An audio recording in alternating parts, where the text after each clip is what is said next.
With recent news about Google being classified as a monopoly, people have realized just how many companies are doing this and getting away with it.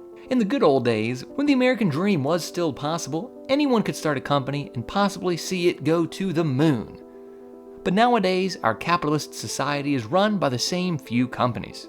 3 companies control about 80% of mobile providers, 3 others have 95% of credit cards, 4 companies have 75% of airline flights within the United States, and Google itself handles 60% of internet searches. But wait, it doesn't stop there.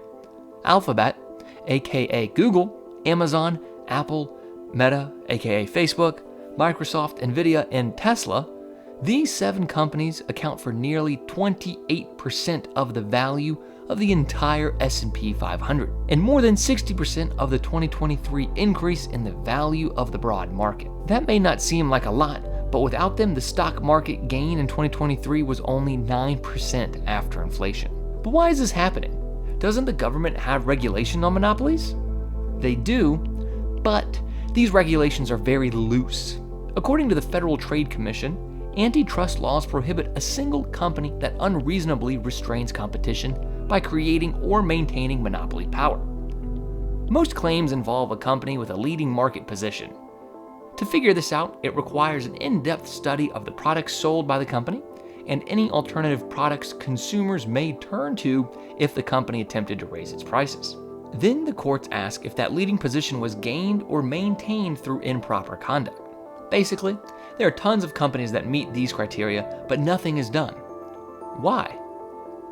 To figure that out, we need to dig into why and how these monopolies are formed.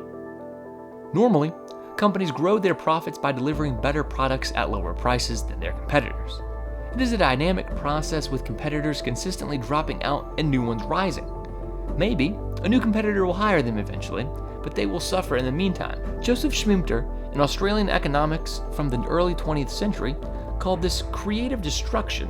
Creative destruction means companies go out of business and workers lose their jobs, which sounds harsh, but it's necessary for economic growth.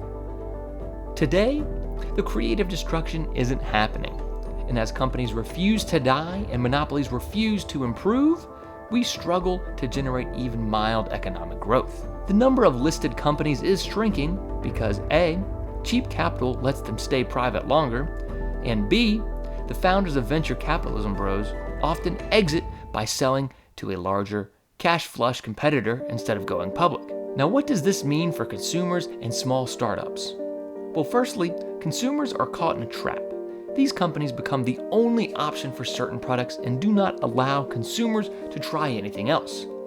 This helps the company, but it hurts the consumer and other businesses looking to venture into the market.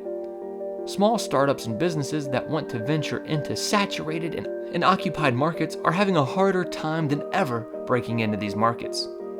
These ginormous companies squeeze the life out of those small companies with their massive market share, or they just buy them out completely.